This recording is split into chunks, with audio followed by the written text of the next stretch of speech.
In the pages of history better kept secret, a chilling record of the trials endured by those who lived in the shadows of the Spanish Inquisition. Through weathered pages, we uncover the harrowing tale of Manuel de Lucena, a secret Jew ensnared in a web of persecution. As we delve into this macabre history, we're confronted with a gallery of unholy punishments. Those were dark days. Have you ever heard of the rack? A nightmarish device that stretched bodies and shattered spirits, extracting confessions through unbearable pain.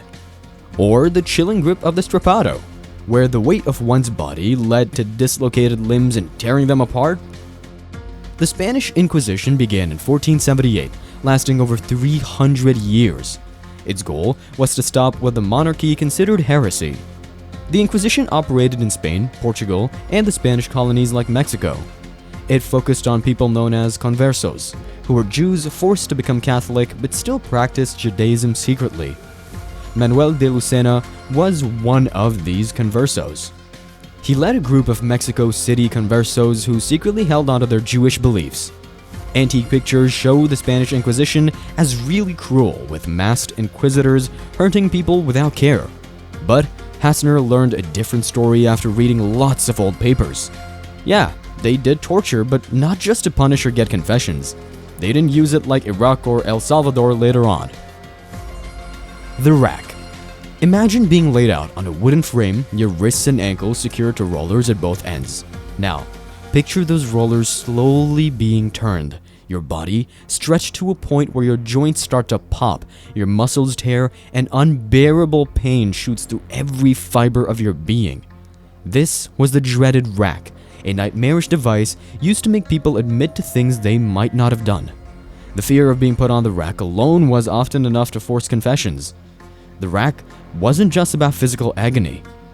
It was about breaking the spirit and bending the will of those accused of heresy or other supposed crimes.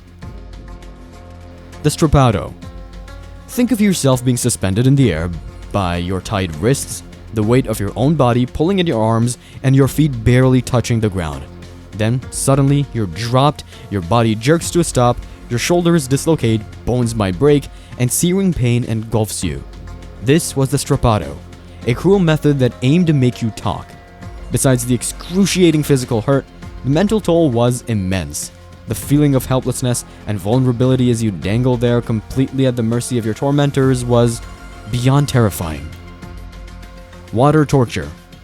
Close your eyes and imagine water being poured onto a cloth covering your face.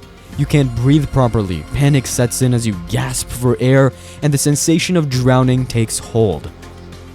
Water torture or waterboarding didn't cause physical wounds like some other methods, but it inflicted deep psychological scars. The fear of suffocation and the utter powerlessness you'd feel under this torment could push you to admit things you may not have done, just to make it stop. It was about exploiting your deepest fears to extract information or confessions. Hassner explains during the Spanish Inquisition, torture was organized, not random.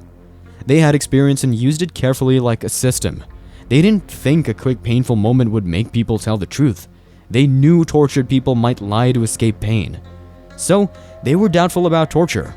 They gathered information slowly from many places, not just torture. They didn't aim for confessions, but for facts to confirm what they already knew. And surprisingly, torture often worked. Victims told the truth that they didn't say before torture. The info matched what others said and the evidence found. In simple words, torture was brutal but often got real information. The Iron Maiden. Imagine stepping into a cold metal cabinet, and as the door closes, you feel sharp spikes pressing against your body.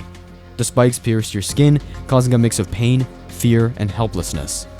The Iron Maiden was like a monstrous hug of agony, designed to make you confess. Just seeing it was enough to terrify anyone. The physical pain combined with the mental torment of knowing what was coming could push you to say things you might not have said otherwise.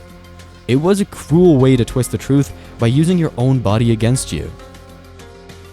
The Judas Cradle. Visualize sitting on a strange, uncomfortable seat shaped like a pyramid. Your legs are weighted down, and the pressure on your sensitive areas becomes unbearable. The pain is not just physical, it's humiliating, degrading, and deeply distressing. The Judas Cradle aimed to break your spirit, to make you spill information. The agony you felt wasn't just about your body. It was about your captors trying to crush your will to make you utter whatever they wanted.